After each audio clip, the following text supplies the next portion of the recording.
There will be no State of the State address this year, nor any State of the Union address this year. But we've got you covered on Capitol View, coming up next.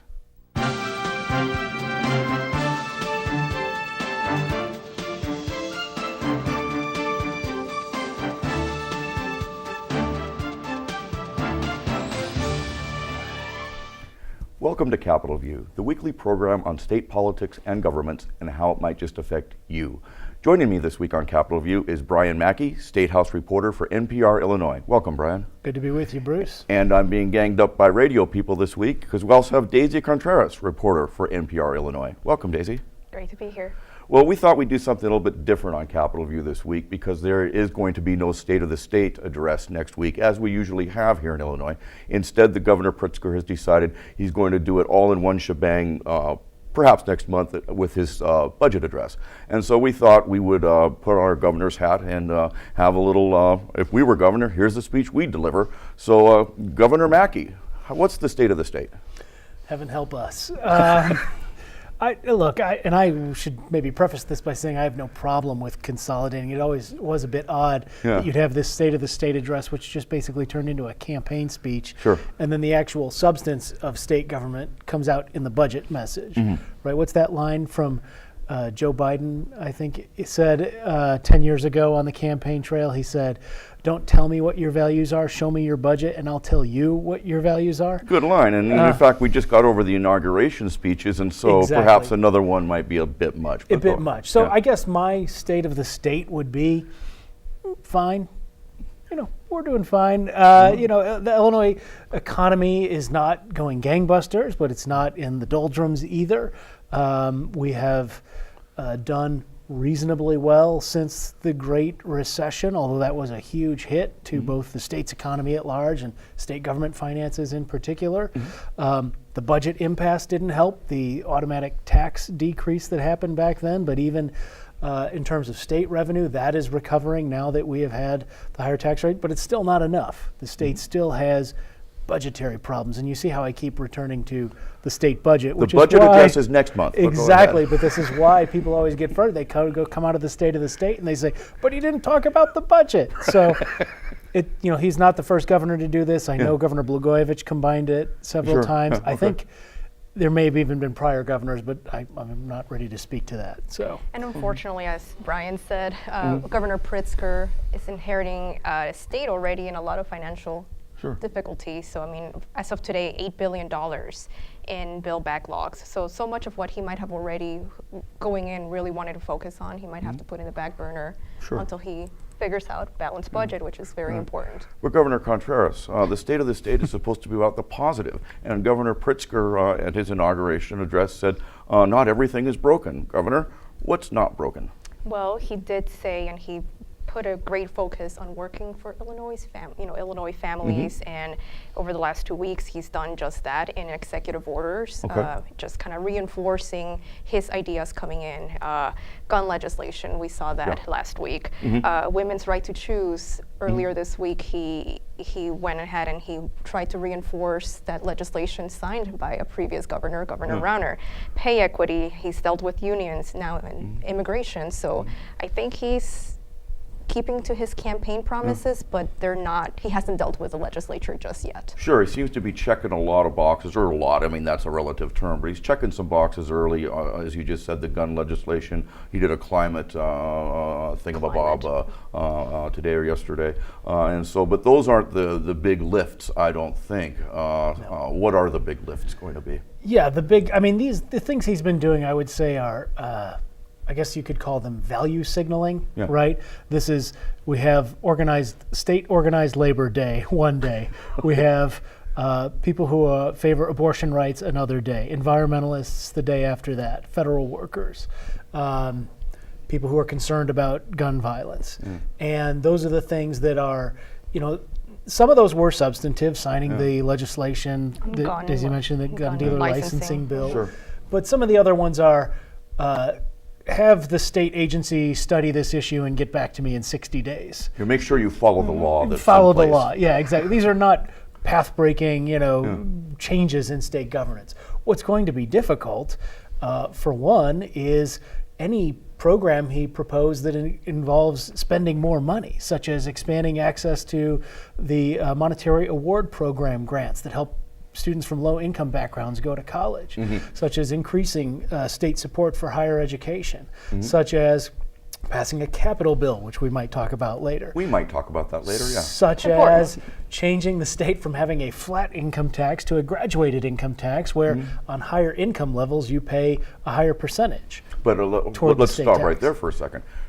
If he is successful at getting a progressive income tax, when could we start realizing that progressive income tax as opposed to the flat tax we have now? It's not going to be this year. No, if everything goes as swimmingly as it possibly could and it passes the legislature smoothly and the people of Illinois ratify it at the next general election, you would imagine that there could be provisions in the law set to go into force as soon as that ballot is certified. So I guess, what is that, December of 2020? Sure. 2021, midway through that budget year. So 2 years from now, basically, is the earliest that the state could begin seeing that extra money. But you'd have to have the rates down prior to the election, would you not? You would, and that I think is an open question. Governor Pritzker, when he was still a candidate, would not specify the rates, so that would have to be worked out with the legislature. I think there is an open question as to whether, from a policy and strategy standpoint, they think it's a good idea to specify what those rates would be before the voters actually have their say on this issue. Well, that would be a barn burner. We'd have an election with a progressive income tax and the rates, proposed rates, so you'd know what you were voting for. And folks would be running for the General Assembly at the same time, would they not? Most of them would, yeah. Okay. So I guess that's pretty much a sure thing that that's going to happen? Who knows, right? But look, I do think there's this idea out there that this is a sort of a third rail issue, and polling suggests that a graduated income tax is fairly popular in Illinois. 60-70% approval overall, even in Republicans. Now, this polling data is a couple of years old, the last I saw it. So the Simon Institute poll from Southern Illinois University in Carbondale, they said that even, I think it was 55-ish% of Republican voters, conservative voters, favored taxing higher income levels at higher tax rates. And so this is something that could be politically popular. Of course, we have 2 years for opposition groups that don't like this idea to gin up opposition and get people frightened about what that could mean. On the third hand, I lost track of which on the other hand I'm on now, but on another hand, Governor Pritzker did campaign pretty actively on this issue. Governor Rauner campaigned against it, and Pritzker won by 15 points. Okay. But, I mean, I'm not sure, frankly, that Rauner lost and Pritzker won on that issue alone. I think there was something called a budget impasse that might have had something to do with the result. And President Trump and a bunch of other issues. Abortion legislation, and it's just... Yeah. If it doesn't go swimmingly, and things rarely go swimmingly in this government or any other, what do you think? I mean, I guess on the one extreme we would have no progressive tax at all. On the other extreme, or somewhere in the middle, say instead of 2020, 2021, 2022, something like that. I mean, what happens then? Your guess is as good as mine. Governor. Yeah. Well, Governor, you've made let's get to your promises, Governor. Brian, you have done a good job of counting these promises. How many promises has he made, and what chance do we have of realizing them, given the number of them and the cost of them? Now, I'm struggling. This is a couple of weeks ago that I went through his website. There's been more since. And I went through I did add up, it was about 19,000 words worth of position statements he had on his website, as well as listening to some of the debates, both from the primary and the general election, as well as some speeches, and tried to discern what the things that he had promised to do. And there were dozens, to say the least. Sure. And I just thought this would be a useful exercise. So we always had the turnaround agenda, which Governor Rauner helpfully supplied as a 2-page bulleted list. I think that was 32, was it not? 44. 44, I take it back. 44-point turnaround agenda by which we could judge his progress and just sort of keep score of how well he's doing with his agenda, getting his agenda through. And I thought it would be helpful to have some sort of similar written record for Governor Pritzker as he's coming into office. There's a lot there. There's a lot he can do. Joining the Climate Alliance was one of them. Check. Already done. Yeah. So this is a thing that happened this week where you alluded to this earlier, but Illinois is now one of, I think, 18 states that have agreed to implement the Paris Climate Accord greenhouse gas reductions, even though the U.S. Government as a whole is not going to do it for the country. These states are going to try and live up to those rules together, and apparently enough states have done it now that America will be able to meet the Paris climate rules, even though it's not part of the treaty. Sure, but the penalty for not complying would be? Exactly. Okay. So, I mean, that was one item on there, but there's other ones, raising the minimum wage, infrastructure bill, that are going to be a lot harder. Let's talk about infrastructure here for a second.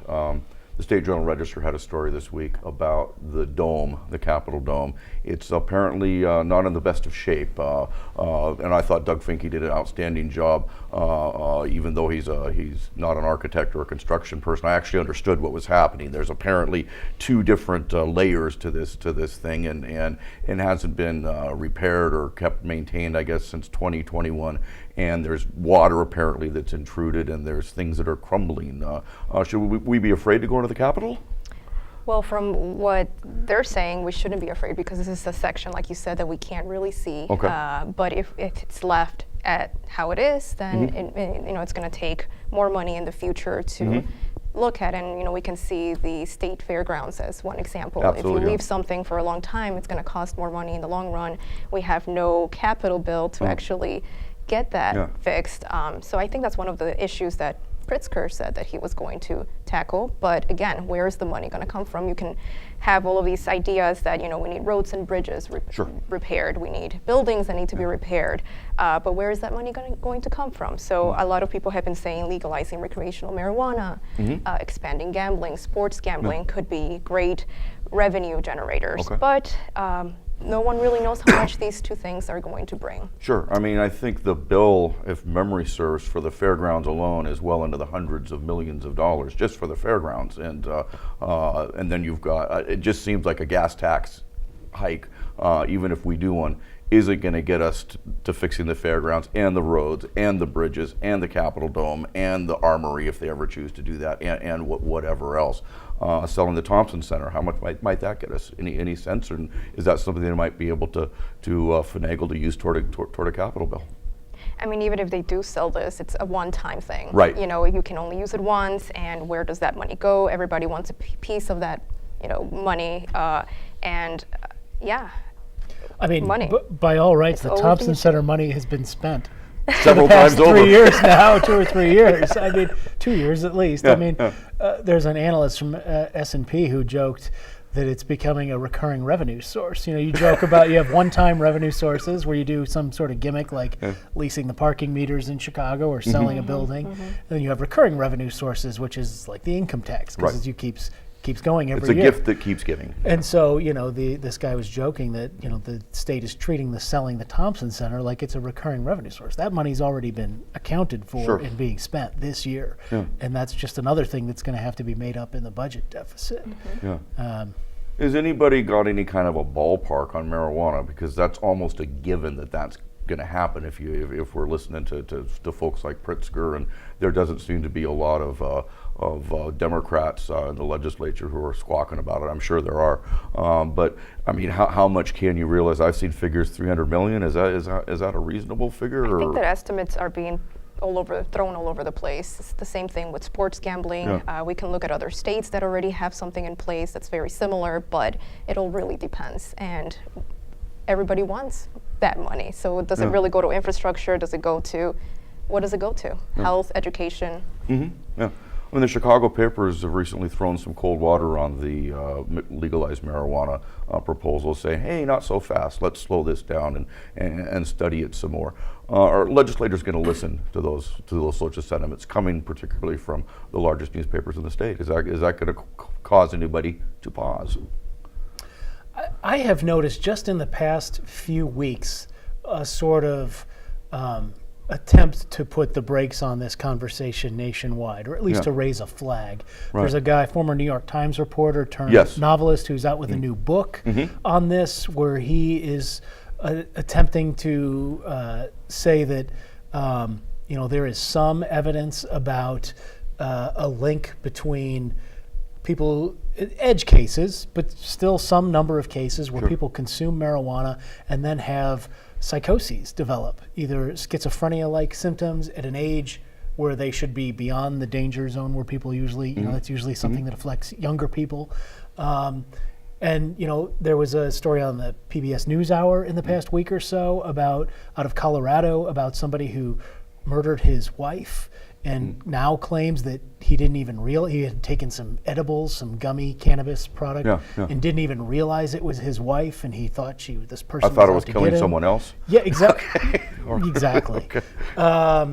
And there was an article in the New Yorker by Malcolm Gladwell raising some of these, based largely on that book as well, but talking about there's just so much we don't know about this, and where he came down is maybe it's something that, from a criminal justice standpoint, you might still want to decriminalize it, because there is clearly a pattern of arrests that if you are a 20-something white person at Northwestern, you're much less likely to be punished for or arrested for marijuana use than if you're a 20-something African American in a neighborhood in Chicago, for example. So maybe you'd want to decriminalize it, but also not encourage it at the same time. And so that's sort of the way we treat tobacco, right? We have a policy of it's legal, adults should be able to access it, but we really want to discourage it because there are some bad outcomes out there. So maybe there is an opportunity to sort of pause and slow down here, because it had struck me that so much of the coverage in Illinois had treated this as a fait accompli. Pritzker wants it, Democratic legislature, it must be great. Gonna happen, yay, And the same thing can be said with gambling expansion, with sports gambling. I think a great reporting from ProPublica Illinois earlier on video gambling, and how that was going, to bring so much money for the state. Over 10 years ago, and it turns out that it's actually caused more issues. It's cost Illinois more money to even get it out rolling. And so I think legislators want to take a step back and look at sports gambling and make sure that it's being done the right way, so that it can actually work. I mean, 2 points, I guess. First off, marijuana has essentially been decriminalized in Illinois, and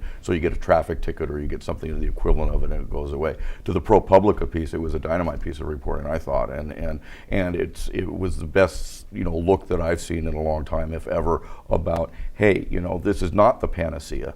And the reasons are pretty clear, one of which is that on the casinos, it's a progressive tax. As the take increases, then the percentage of the tax increases till you get up to a 50% tax on the casino's take. On the video gambling, it is gambling.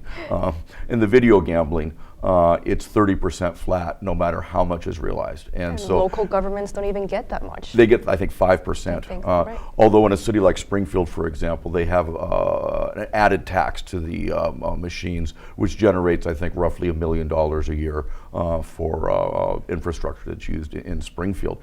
With this, something like this ProPublica piece coming out, is this going to cause the legislature to revisit gambling? Is it going to cause them to revisit video gambling and say, hey, we got a lot of promises on Pritzker's wish list, we got to pay for them before we go, or if at the same time we have a casino in Chicago or we do the sports gambling, we need to revisit this tax structure on the video gaming devices. Is there going to be any sentiment, any stomach for doing that? I think it's the perfect time to look back and see how you can fix that and how you can move forward with the other ideas, so that you don't want to go look back 10 years from now and say, oh, we did it wrong. But we had the opportunity to fix that. I don't know what you think, Brian. I mean, there's always that statement you hear on brokerage commercials, past performance is no indication of future behavior or future success. Future returns.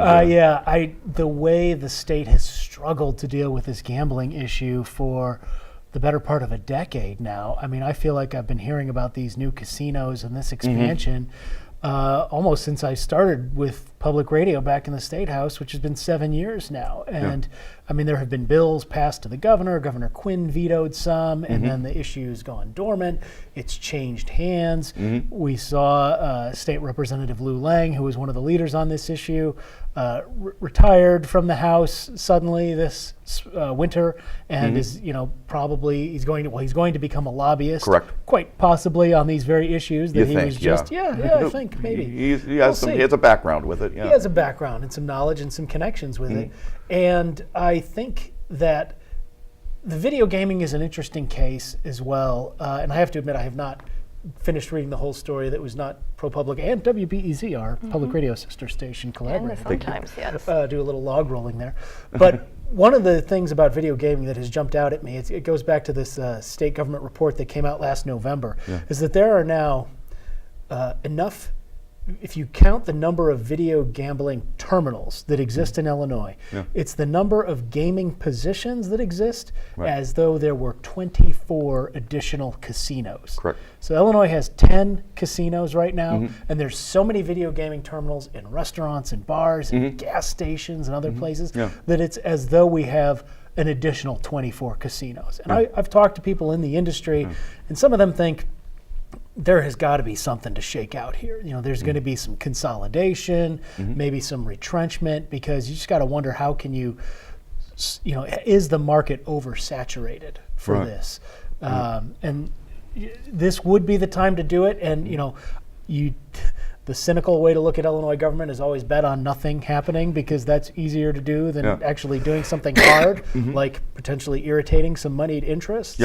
On the other hand, if you are going to do it, make it the biggest Christmas tree you possibly can, and have one gambling bill that creates casinos and does this for racetracks and this for the horsemen and this for the video gambling interests and the existing casino owners and the cities and everything else. But you know what happens to overloaded Christmas trees?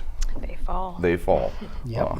So, I mean, the point about the video gambling issue is you look at the rise of revenue from video gambling and you put that next to the revenue from the casino take, and what do you see?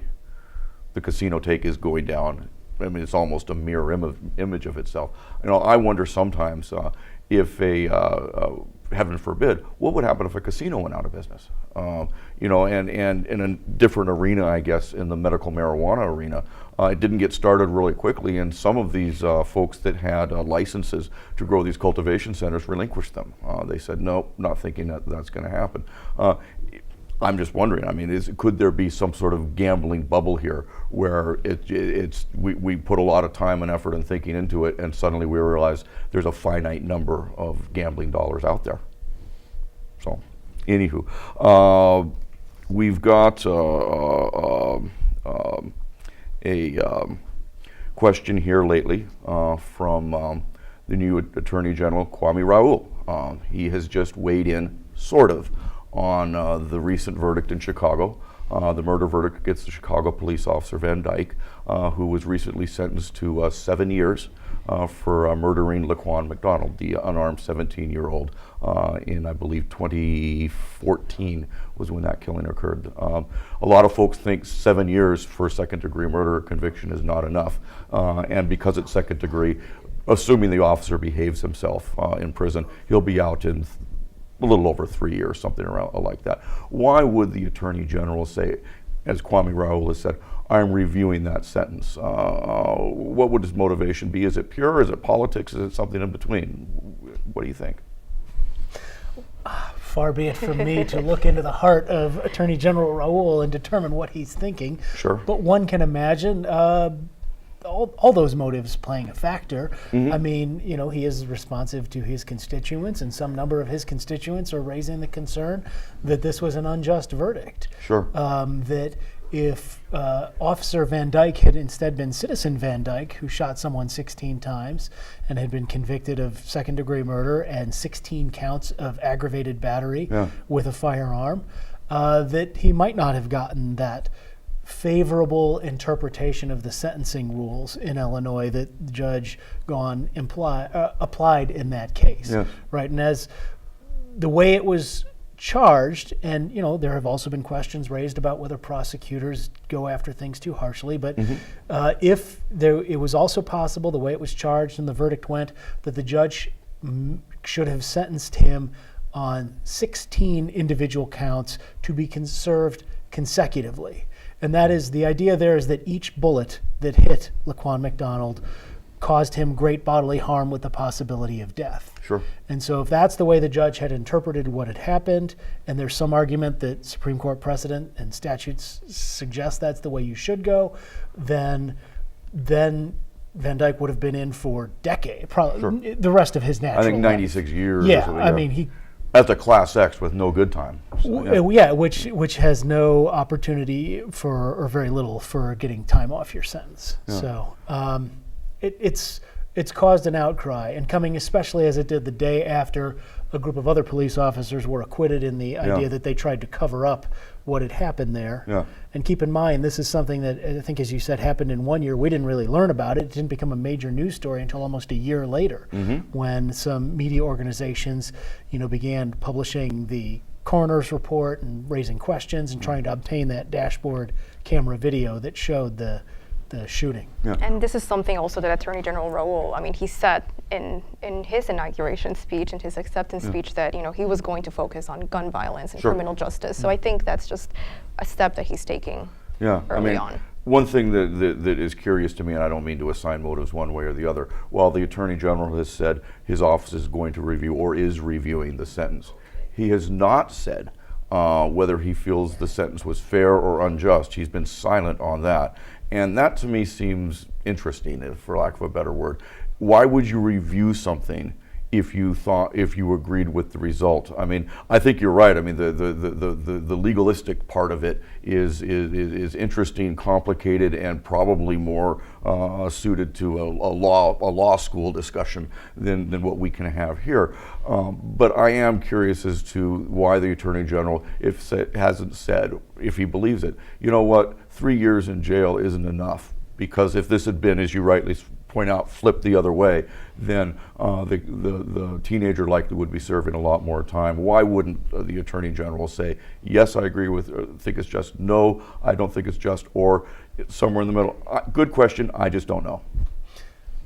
I can speculate that the Attorney General is not the chief law enforcement officer of Illinois, he's the chief legal officer of Illinois, but he still has to have a relationship with law enforcement. Sure.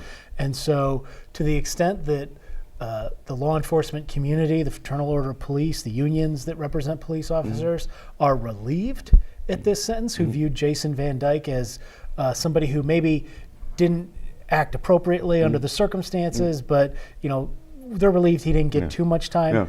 They maybe don't want him to undo this sentence. Fair enough. And with that, we're out of time. Thank you so much for joining us, and we'll see you next week on Capitol View.